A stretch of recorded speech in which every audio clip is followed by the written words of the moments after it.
Hello friends, welcome to Sushma சமையல். பாருங்கள், இதுதான் மணத்தக்காளி கீரை.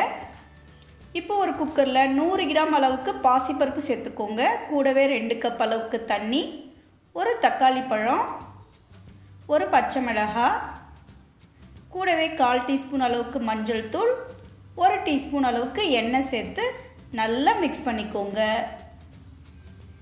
இப்போது இதை மூடி போட்டு 2 விசில் வேக விடுங்க.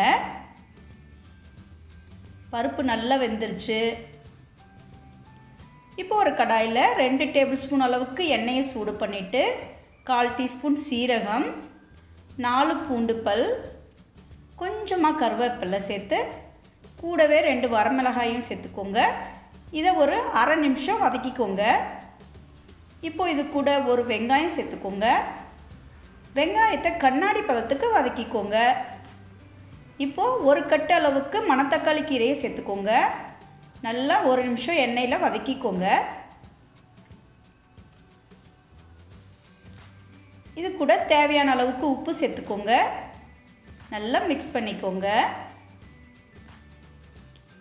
இப்போது நம்ம வேக வச்சோம் இல்லையா, அந்த பாசிப்பருப்பை சேர்த்துட்டு நல்லா மிக்ஸ் பண்ணிக்கோங்க.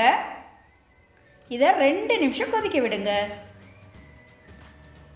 பாருங்கள், நல்லா வெந்துருச்சு. இந்த மணத்தக்காளி கீரை கூட்டை சாதத்தோடு வச்சு சாப்பிட்டிங்கன்னா சும்மா சூப்பராக இருக்குங்க.